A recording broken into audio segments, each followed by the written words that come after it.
We often think of God's greatness, or His compassion, or His grace, or His love. But seldom do we think about a God who fights for His people.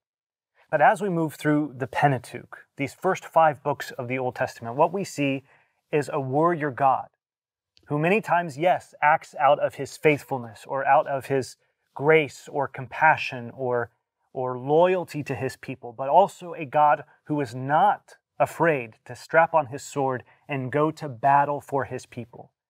That's what we're going to talk about in this session, a God who fights. The Hebrew word for fights is nilcham.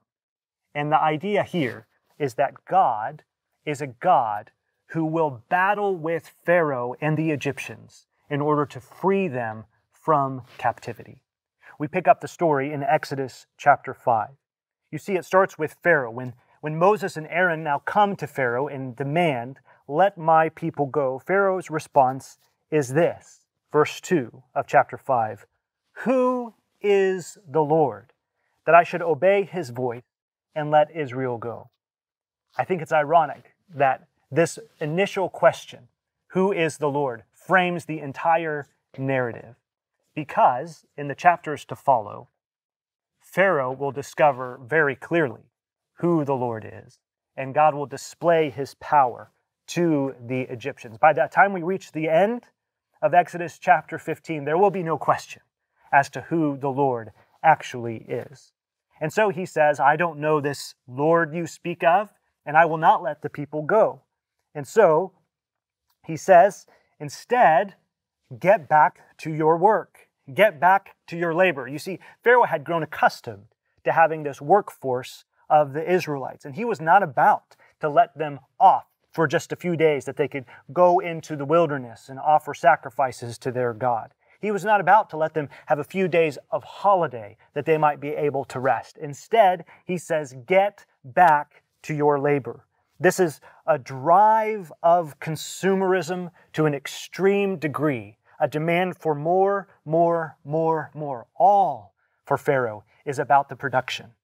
Everything is about keeping his production schedule. And so he says in verse 4, "Why would you take them away from their work?" Notice the accusation against Moses and Aaron is that they're trying to keep the people from their labor. And so he places the blame squarely on Moses and Aaron and says, listen, this labor that the people have been working has been going on for decades now, and I'm not about to have you ruin that just because of your demands. And so Pharaoh sends them back to work. Not just that, but he increases the intensity of their labor. In fact, he says, now you have to keep the same production schedule as you had before, but instead of us giving you the straw for the bricks, now you have to go and find your own straw. These harsher working conditions makes life terrible for the people. And I think in many ways reinforces this very biblical idea that following God often results in our suffering. You see, God is a warrior. He is a warrior who steps into history in this text in Genesis or in Exodus, and he's not afraid to meet Pharaoh and act with him. However, what we see in this text is that he's not delivering as quickly as the people would want him to. He may be a warrior for his people, but at least at this point, God has not delivered at all. And so the people's work continues. They have to build the same number of buildings. They have to produce the same number of bricks. And finally, the foreman gets so frustrated that they bring their request to Pharaoh. "Pharaoh, this is unreasonable." And yet his response to them was much like his response to Moses and Aaron. "No, I won't stop. No, I won't reduce. You must continue your work." And so he says in verse 18, "Go now and work." In fact, the phrase, "go, work," is the same phrase he'll say later when he sends the people out and says, "Go, serve the Lord your God." The word for work and the word for serve are the same in Hebrew. And the reality is that even though Pharaoh wants them to go work now, later he'll be pleading for them to go and serve. And so the foremen leave the presence of Pharaoh absolutely devastated. I think for them, they've realized the Supreme Court has ruled and there is no changing the decision. Life is just terrible for us. And so they yell at Moses and they say, "You have made us stink in the eyes of Pharaoh," mixing their metaphors a little bit. But when you're angry, who's paying attention to mixing your metaphors, right? They're so frustrated because of the depth of their suffering. And Moses comes back to God and says, "God, what are you thinking? You brought me here to Egypt, and I told you I didn't want to go back. And now here we are in the land of Egypt, and yet you have not delivered your people at all, even a little bit." And so his anger and frustration comes out to God. And yet, God responds not with new information or not with really even an address of Moses' complaint. Instead, he just repeats essentially what he had said before. He tells him once again just the same information he had given him before, and I think reminds him and us that even those times when we feel like we need a new word from God, a new word from the Lord, all we really need is to hear an old word yet again. And so God promises, "I will in fact strike Pharaoh and I will move in power." And so Exodus chapter 7 begins the story of the 10 plagues. Here, Moses and Aaron appear before Pharaoh, and just like that, as Aaron lifts up his hand and his staff, the blood fills all of the waters of Egypt. Plague number 2, frogs come up from the waters and they fill the land whenever Aaron lifts up his hand and staff, and yet Pharaoh chooses to harden his heart. Next, gnats flow into the land when Aaron lifts up his hand and staff, and once again Pharaoh hardens his heart. And this is what we see all throughout these chapters. In the 10 plagues, God is fighting for his people. And so, in chapters 7 through 13, essentially, we have all of these plagues, all of these ways that God is demonstrating his power amongst the Egyptians. Suddenly, flies just appear in the land, and yet, with this plague, Pharaoh hardens his heart again. Next up is a plague on the livestock. Again, Pharaoh hardens his heart. This time, following this last plague, we get the plague of boils. This time, Moses throws the ash into the air. Boils break out on everyone, and I think perhaps at this point, Pharaoh's heart is starting to soften. He's thinking about maybe actually letting the people go, and yet God steps in, and God hardens Pharaoh's heart so that he will not let the people go. Next comes the plague of hail, brought about by Moses' hand and staff this time. And yet Pharaoh sees this and he hardens his heart. He refuses to let them go. We have the plague of the locusts, and again brought about by Moses' hand and staff stretched out. And from this point forward in the narrative, God is always the one who hardens Pharaoh's heart. Then the plague of darkness, brought about by Moses' hand. Darkness covered the land. And finally, the stage is set, just like that, for the final plague. You see, as we get to Exodus chapter 12 and we read about the institution of the Passover, which we'll talk about more extensively in another session, we see that God is trying not just to deliver his people from the realm of the Egyptians. Rather, he is trying to reshape their worldview.